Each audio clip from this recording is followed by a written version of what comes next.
Hi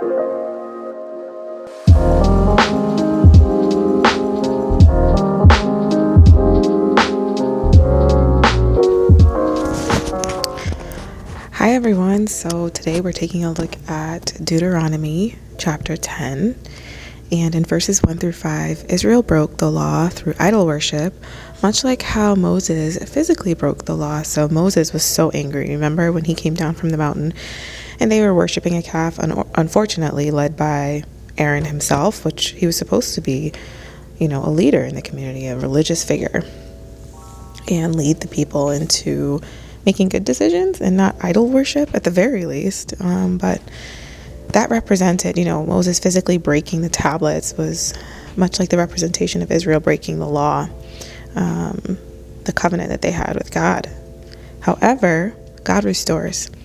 It says that he wrote the commandments just as before in verse 4, and God continues to have mercy for his people. I mean, how many times did Israel mess up? How many times did they make a mistake? How many times did they backtrack on what they were supposed to be doing? But God continuously gives them mercy. And then in verses 6 through 9, the Levites served in priesthood. We learn about that. In verses 10 through 11, Moses stayed 40 days and 40 nights on the mountain, where he received the commandments again. And then God told them to go. And sometimes we may feel a little stuck. Sometimes God says stay, right? Sometimes he doesn't. Sometimes it's not the right time to go. In certain situations, we have to stay. But in certain situations, it's time to move on and it's time to go. And it's important to listen to the promptings, because you can live in an area of frustration and feeling upset or, what have you, because God is telling you to go and you're not necessarily going. Now, that does not have to be in a physical sense. It could be, a variety of things. Maybe God is telling you to go and move on and heal and forgive. Or maybe God is telling you to go and, maybe you're feeling in your heart, if you felt in your heart that he wants you to find a different type of employment, for example. It can mean a variety of things, but God will let you know what it is that you need to go do. And so God told them go. Verse 11, verses 12 through 15, Israel was encouraged. They were encouraged to fear, aka respect the Lord. And then in verse 16, it was interesting. It says, circumcise your hearts. I thought that was I love that. Because Israel, the Israelites, the males, of course, they were to be circumcised as newborns, which was, the cutting of the flesh, of sin, of our fleshly nature. Circumcision of your heart, what I kind of thought of it as, is to get rid of those fleshly desires. And so they are being encouraged to circumcise their hearts, get rid of those fleshly desires. Look at what your ancestors did and take a look at your own heart and examine it. Our words only go so far, but our actions are truly, what make a difference. You can feel something, so you can be angry at someone, but you don't have to be cruel and unkind and say angry things to them. You can control, learn to control that. And so circumcise your heart. Verse 17, God is mighty and shows no partiality. I think that's so awesome. And sometimes I get so caught up, and maybe you do this too, in our own self-righteousness. Like, oh, I've done this for God, and so that's why he's blessed me. Like, no, we have done nothing to deserve blessings. Don't forget that. So every time God blesses, I'm just in awe. Like, God, thank you so much for thinking of me, a worthless sinner.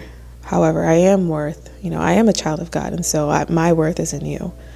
And so just remembering that it's not because of us, of what we've done, or, even if you feel like you see someone else and you're thinking, wow, they do so much, they volunteer their time and they do this and that.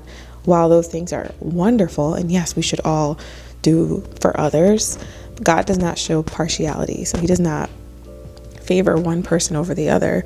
He loves us all. That doesn't mean that he won't discipline accordingly. So don't get that, mixed up in your mind either. Sometimes we make decisions and it will cause something else to happen, but that is just a form of discipline.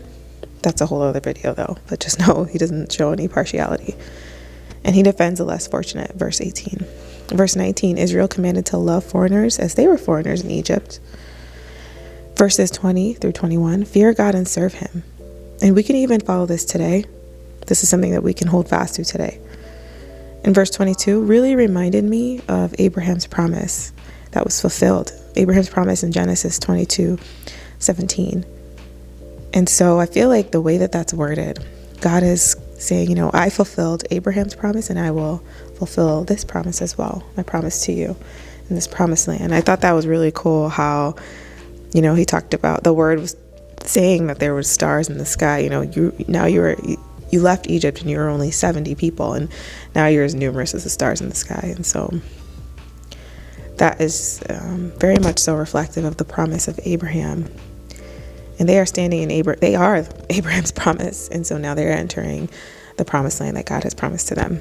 I hope I explained that okay. I feel like I was all over the place with the explanation, but I'm sure you get it. But yeah, let me know what you learned. I will be updating my Instagram highlights so that my notes will be up there if you're curious, if you copy and follow along. I love that. So I'm going to update it with this as well. But thank you so much for watching. I really do appreciate you. I post a new video on Wednesdays and Fridays at 7 a.m. Eastern Standard Time, and I can't wait to study the Bible with you again.